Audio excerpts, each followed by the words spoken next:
Hey, you ever been scrolling on your phone and boom, there's an ad for those exact sneakers you were just talking about? Or maybe you get an email from your favorite shop with a special deal right on time. Well, it's not magic, and it's definitely not a coincidence. Today, we're going to pull back the curtain and look at how businesses talk to us. So let's just start with this really simple idea. How are businesses talking to you? I mean, think about it. It could be that ad you just scrolled past, an email sitting in your inbox, or even just the way their website looks and feels. All of that, that's them trying to communicate with you. And yeah, there's actually a name for all this stuff. It's called marketing communications. And at its core, it's really about one thing, getting a specific message out there to the market. So what does that really mean? Well, think of it like this. It's literally every single way a business tries to get a message to you, hoping you'll become a customer. And that message has to be super clear. Like for a supermarket, the message might be, hey, we've got the best deals. For a fancy car company, it's probably more like, we're all about top-notch quality. And for that brand new phone, the message is simple. We are the coolest thing out there.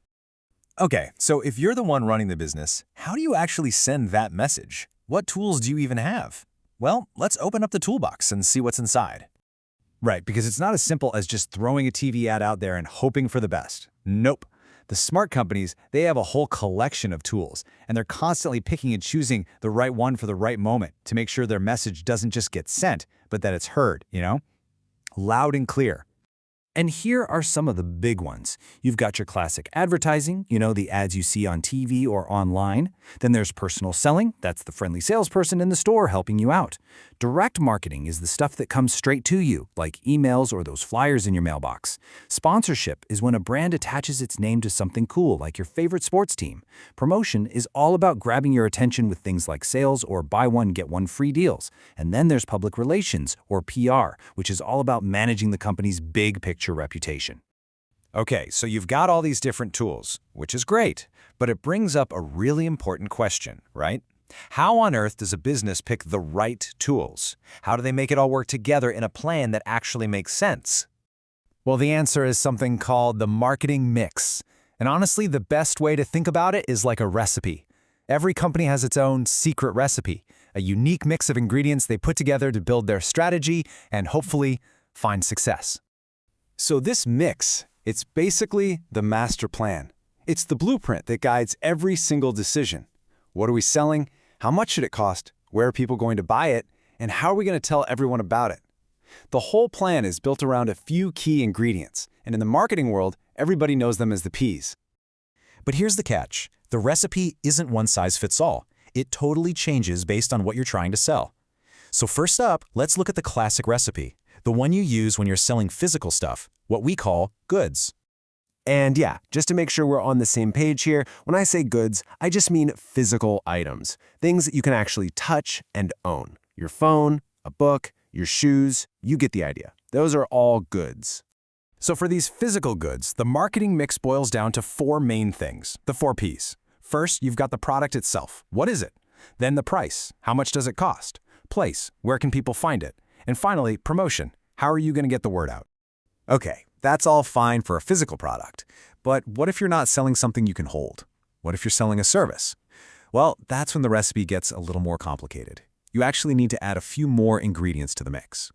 See, a service isn't a thing, it's an action or an experience. You can't exactly put a haircut in a box, right? Or a taxi ride, or a doctor's appointment. You're paying for what someone does for you, not for something you get to keep forever. And because services are just different, their marketing mix needs 3 extra Ps. You still have the original 4, product, price, place, and promotion, but on top of that, you add people, because, well, people deliver the service. Then there's physical evidence, which is kind of like the atmosphere or the environment. And finally, process, which is just how the service actually gets done. So let's just recap real quick. We've got the 4 Ps for goods and the 7 Ps for services. Let's break down exactly what that difference looks like side by side. And this chart lays it out perfectly.